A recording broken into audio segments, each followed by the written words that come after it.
y nos estamos convirtiendo en la principal y más confiable fuente de información para los peruanos. Y estamos en el ojo de la tormenta, con el hombre que ha provocado una tormenta el día de ayer, con el defensor del pueblo, Walter Gutiérrez. Buenos días, Walter, bienvenido, gracias por estar acá. Encantado de saludarte. Vayamos por partes. ¿Por qué la necesidad de que la Defensoría del Pueblo emita una declaración sobre el tema del indulto a Alberto Fujimori? Bueno, por varias razones. En primer lugar, porque se trata de un indulto a un expresidente, se trata de un expresidente que cometió delitos graves. También le preocupa a la Defensoría el hecho de cómo es que se ha dado el indulto, la forma como se ha dado el indulto. Y ya mirando más con mirada de fondo, nos preocupa también cómo es que está regulado el indulto, las gracias presidenciales en general, en el Perú, porque sucede que quien da las gracias presidenciales es el presidente y las normas que regulan esas gracias presidenciales las da el Ejecutivo. Es decir, quien da, se da las normas.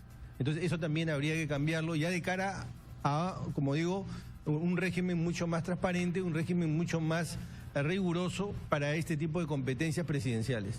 Ahora, comencemos por el tema del indulto en sí mismo. ¿Por qué el juicio crítico? ¿Cuáles son las razones por las cuales la Defensoría considera que los procedimientos y la manera como se ha manejado este indulto no han sido las más adecuadas? A mí me parece muy bien el modo como tú lo planteas, porque tú dices, ¿por qué a la Defensoría le preocupan los procedimientos? ¿Por qué le preocupa, diríamos, el debido proceso, la resolución? Porque una aclaración que es importante hacer es que la Defensoría no está poniendo en tela de juicio, y esto quisiera remarcarlo, que no haya base médica. No estamos diciendo que no haya base objetiva, material, porque nosotros no hemos tenido acceso al expediente médico, lo cual no nos inhabilita para pronunciarnos, como tú acabas de decir, respecto del procedimiento, respecto de los fundamentos de la resolución. Por ejemplo, cuando sale una resolución del Tribunal Constitucional o de la Corte, y aquí las comentamos, ni tú ni yo hemos visto el expediente, pero estamos analizando la resolución. ¿Por qué? Porque la resolución tiene que ser autosuficiente. La resolución tiene que ser lo suficientemente consistente para reflejar lo que está en el expediente. Entonces, aclarado ese punto, a nosotros nos interesa saber si se han cumplido las normas, desde la Constitución hasta los reglamentos y los estándares jurisprudenciales. Eso es lo que nos interesa, haciendo la salvedad de que no estamos negando que pudiera existir un expediente médico que convalide. Ahora, lo que no se entiende es por qué es tan complicado que el Ministerio de Justicia entregue la información, ¿no? Porque la han solicitado las congresistas Marisa Glave y Indira Wilca, entiendo que hasta ahora no entregan el informe. ¿Por qué? O sea, a mí, el día que se estaba votando la vacancia y que yo dije, oye, en un momentito, acá hay un informe médico donde se está sustentando, ¿no es cierto?, una solicitud de indulto humanitario para Alberto Fujimori, un poco menos que me crucifican. Mentiroso, conspirador, me dijeron de todo, ¿no? Y era verdad, que es lo peor de todo. Lo peor es que, sí. Es decir, los que estaban metidos realmente en una conspiración es que quienes convirtieron el indulto en una conspiración fueron los que negaron que estaba ocurriendo algo que realmente estaba sucediendo. Sí, y es que parten de un error. Nosotros cuando pedimos el expediente no lo estamos haciendo en base a la normativa que regula el acceso a la información, lo estamos haciendo en base a la Constitución y en base a la ley orgánica de la Defensoría del Pueblo, que faculta a la Defensoría tener acceso a ese tipo de información, preservando la reserva de datos sensibles, convirtiéndonos en custodios de esa información. Entonces, no es que nos puedan negar. De hecho, ahora, después del informe, después de la autoridad de transparencia, nos están indicando que nos van a dar el expediente, de manera que no había tanta base legal como se afirmaba.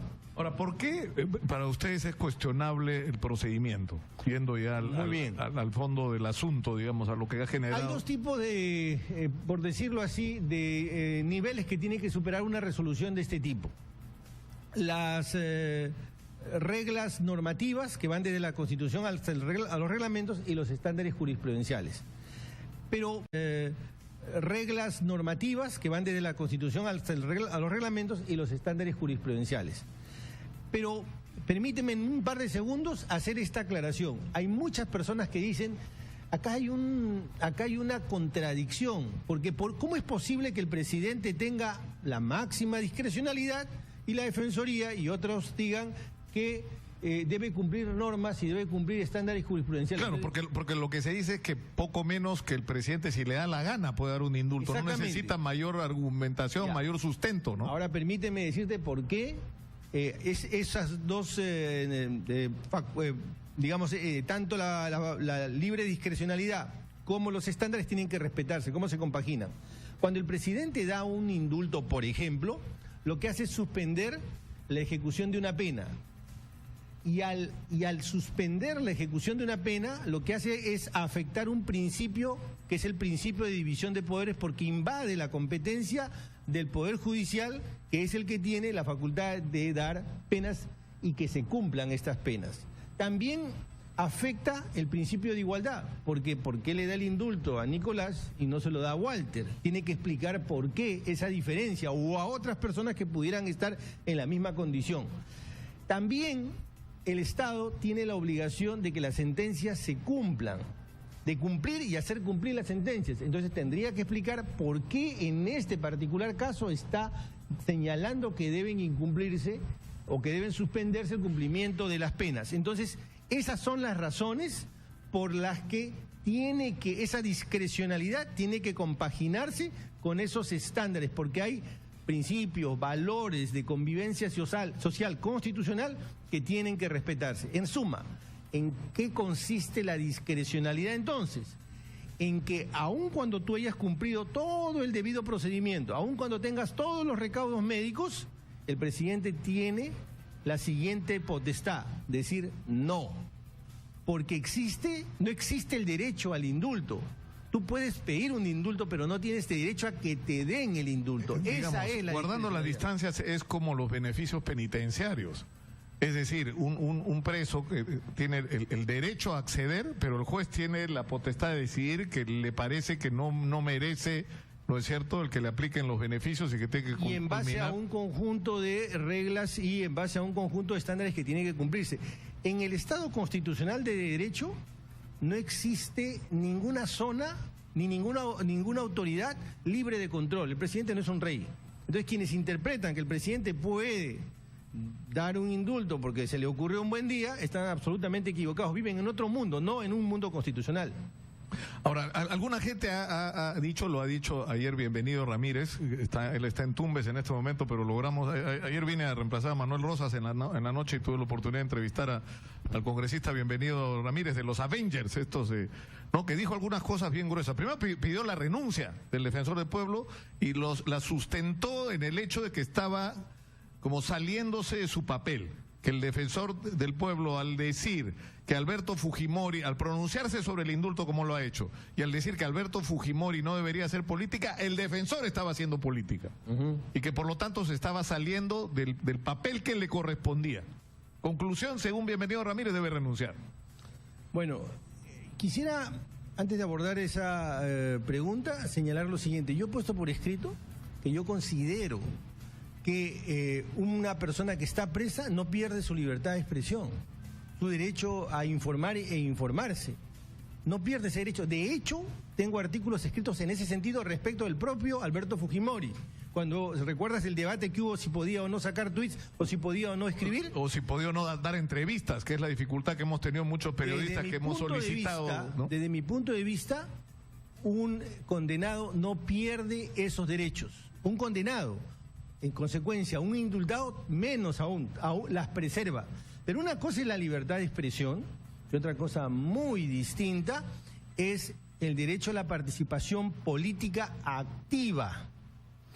Porque el perdonado tiene un deber de conducta. El deber de conducta de no cometer los mismos actos por los que fue perdonado. Tiene que conducirse de tal manera que actos similares, iguales o de la misma naturaleza no se realicen, de modo que no haya la posibilidad de que cometa estos eventuales delitos. ¿Por qué? Porque cuando el Estado encarcela a una persona, lo hace por dos razones. Primero, porque entiende que a través de dicho encarcelamiento esta persona podrá reincorporarse más adelante a la sociedad. pero también porque cumple un principio, un mandato, el mandato de prevención de delito. Es decir, que esta persona que cometió delitos no siga cometiendo delitos. Ya, pero ¿qué tiene que ver eso con la participación política? Porque alguna gente dice, una vez que le han indultado, le han perdonado, ¿no es cierto? Recupera sus derechos. Recupera completamente su derecho y no debería tener ninguna restricción. No, es que ese es un error el del que se parte. Porque para empezar, lo que se le ha perdonado es el cumplimiento de la pena, pero no se ha eliminado la responsabilidad penal. Tan es así que todavía tiene que pagar la reparación civil. Entonces, no es cierto, no confundamos el indulto con la amnistía, que son dos cosas completamente distintas. Aquí estamos hablando de un indulto. Solo se ha perdonado el cumplimiento de la pena.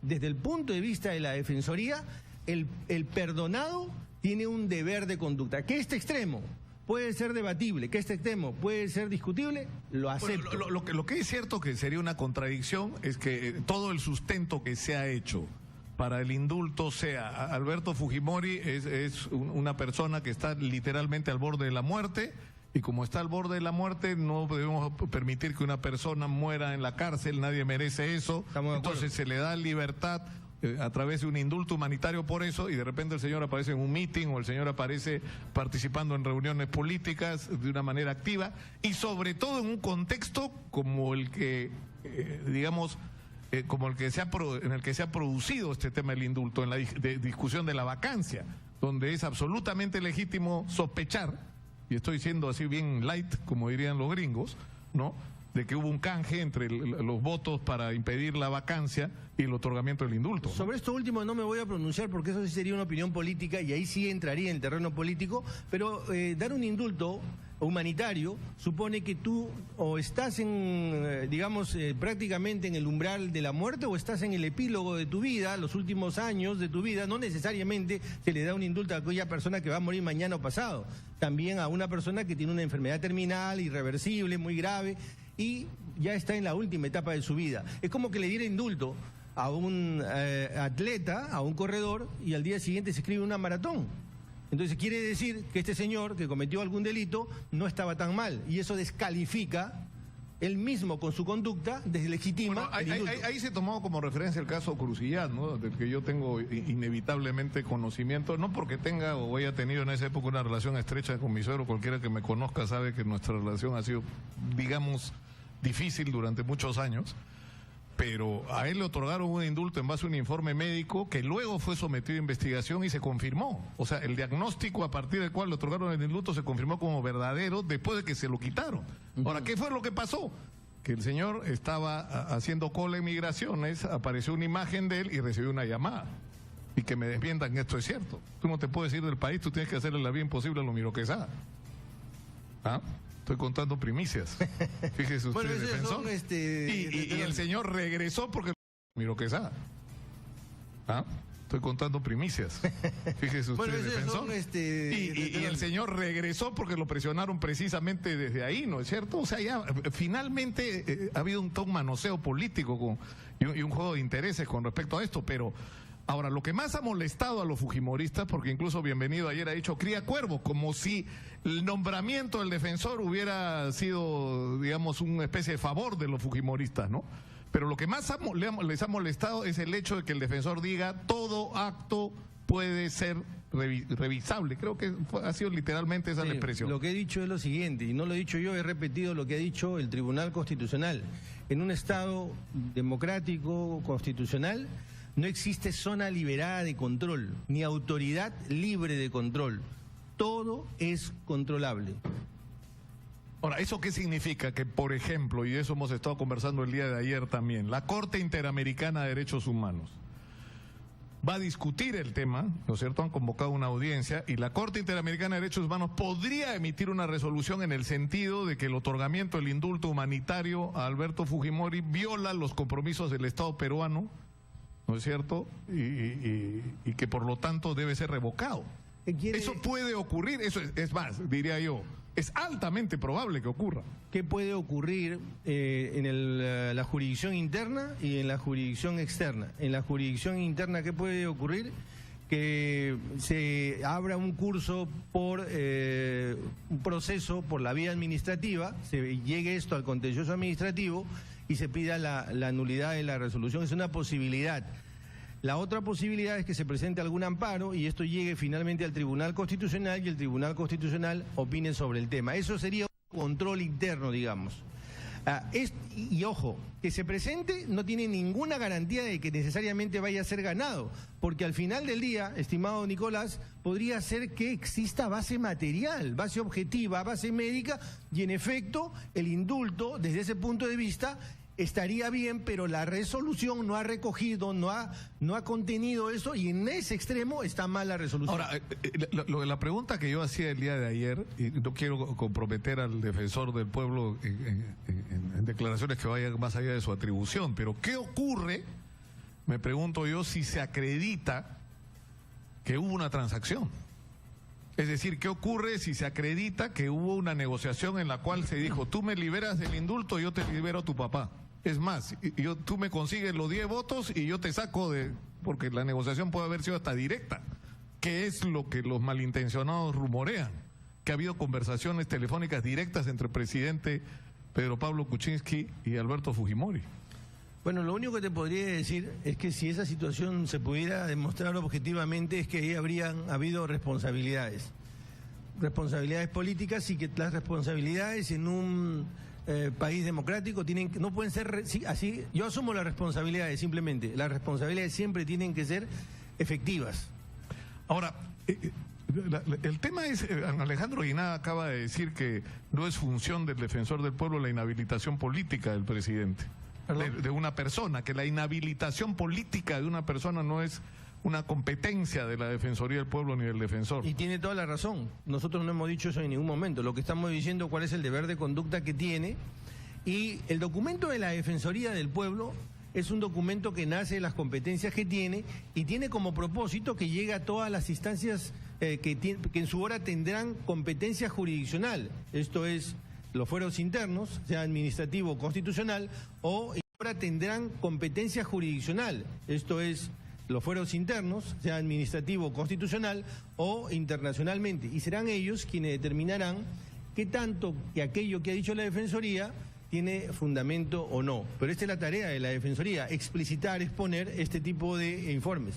Pero ¿qué consecuencias podría tener esta declaración? ¿Cuál es la expectativa? ¿Cuál es el objetivo de esta declaración de la Defensoría? Bueno, un objetivo de carácter general es que en el futuro, por ejemplo, las gracias presidenciales, sean indultos, conmutaciones o gracias propiamente dichas, estén reguladas por una norma y no por una regla que el propio Ejecutivo se da, porque son reglas de carácter infralegal. Ese es un primer asunto. Segundo, que la legislación recoja todos los estándares que por lo demás son vinculantes, pero hay gente que le cuesta entender estas cosas y que quiere verlo en una ley para que recién lo entienda. De hecho, a veces se habla de discrecionalidad, señalando que hasta las propias leyes debieran incumplirse. Por ejemplo, la gracia presidencial, expresamente en la Constitución, solo se habilita si se ha cumplido un determinado plazo de investigación. Yo pongo la resolución sobre la mesa y dime dónde está el cómputo del plazo. No se dice. O sea, quiere decir que se puede incumplir ese extremo de la Constitución y la Defensoría no debe decir nada. ¿Esa es la lógica de algún parlamentario? No, está equivocado. Es decir, que un indulto humanitario express, como todo indica, o sea, ayer el abogado acá me decía, no, esto empezó en noviembre. Esto ha empezado montones de veces, pero los documentos a los que yo he tenido acceso se refieren prácticamente a esa semana. A la semana donde se estaba discutiendo, ¿no es cierto? Es más, hay no una, sino hasta 2 solicitudes, una que se entrega después del informe médico, después de que se constituye la Junta Médica, ¿no? Y además esa resolución, que finalmente es la que va a abrir la puerta al indultado, tiene que ser una resolución muy bien argumentada, muy bien robusta y que recoja lo que está en el expediente. No puede ser una resolución telegráfica. Claro, porque la interrogante es esta. La razón para el indulto humanitario es: el estado de salud supone un riesgo tan grande, o sea, su permanencia en prisión supone un riesgo tan grande para su salud que lo mejor es que salga de prisión. Y la respuesta que han dado los críticos es: primero, no estaba en una prisión cualquiera, y segundo, siempre que requirió atención médica la tuvo de inmediato. Es decir, que tiene permaneciendo en detención las mismas posibilidades de atención y está expuesto a los mismos riesgos que si estuviera en su casa. No es una mala argumentación, porque la otra es la política, digamos, pero la estrictamente, digamos, de procedimiento, ¿no? Bueno, en realidad nosotros en ningún caso habíamos pensado, aún con el expediente sobre la mesa, en ningún caso habíamos pensado pronunciarnos sobre el informe médico, porque la Defensoría no tiene ni el expertise ni los profesionales para pronunciarse sobre el informe médico. Lo que estamos haciendo es pronunciarnos fundamentalmente sobre la resolución, la parte normativa y la parte jurisprudencial. Es como cuando tú revisas una sentencia y la comentas aquí en tu programa, tú no estás mirando el expediente, tú estás mirando la resolución y ves qué tan consistente y qué tan argumentada es esa resolución, y es lo mismo. Ahora, si había alguna duda, porque ayer la molestia de Bienvenido Ramírez era que pensaba que Walter Gutiérrez era de los suyos, digamos, ¿no? Y lo pensaba también la gente, digamos, antifujimorista. Es más, la crítica que se hizo al nombramiento de Walter Gutiérrez era su supuesta cercanía con el fujimorismo. Me imagino que después de esto ya no queda duda. ¿No queda duda de qué? Mira, yo tengo el deber de ser ingrato con quienes me han elegido y cumplir celosamente las competencias y las obligaciones de la Defensoría del Pueblo. Lo que resulta penoso es que esto del indulto humanitario, que pudo ser, ¿no es cierto?, como parte de todo un proceso de reconciliación nacional, ¿no es cierto?, una medida que fuera aceptada por la mayoría de los peruanos, porque siempre va a haber gente en contra, y de alguna manera unirnos a los peruanos, lo que ha significado, por la manera como se ha procesado y por las circunstancias en que se ha hecho, es decir, en vez de eliminar el veneno, ha envenenado aún más la relación entre los peruanos. Y en ese punto, déjame decirte dos cosas. Yo en lo personal no estoy de acuerdo con que una persona muera en la cárcel. En un sistema democrático, una persona no debería morir en la cárcel. No se condice con el respeto y la dignidad de la persona. Yo estoy de acuerdo con los indultos humanitarios, y es más, yo me he reunido con las víctimas, me he reunido con los deudos, y ellos mismos también están de acuerdo con un indulto humanitario. Entonces, y eso no, yo lo he escuchado a Gisela Ortiz. Con lo que tú dices, ¿no? Podía haber, bien hechas las cosas, esto sí podía haber sido un paso con base material, con base médica, esto sí podría haber sido un paso bien manejado, un paso para la reconciliación. Y no solamente la frase de la reconciliación vacía. No, además, es decir, estás en una circunstancia en que los líderes y los sentenciados por terrorismo empiezan a salir de la prisión, y tienes en el otro lado militares, como el caso del general Juan Rivero Lazo, que tiene 17 años en la cárcel. Él jura que es inocente, a él lo acusan de ser autor mediato precisamente de la Cantuta y de Barrios Altos, cuando él lo que sostiene es que por el contrario él fue autor de la nueva estrategia que incluía el respeto a los derechos humanos por parte de las Fuerzas Armadas, y que él no tuvo nada que ver con esto. Pero lo peor es que tuvo 12 años y medio preso sin sentencia. Entonces la pregunta es, ¿por qué el indulto a Alberto Fujimori y no considerar la situación de los cientos de militares que están enfrentando procesos en este momento? Pues déjame decirte que nosotros estamos completamente de acuerdo y estamos preparando también un documento en ese sentido. Walter Gutiérrez ha estado con nosotros. Muchas gracias, Encantado, defensor, y mucha suerte porque lo esperan unos días agitados. Vamos a la pausa, regresamos con más. Esto es Exitosa en el Ojo de la Tormenta. Volvemos.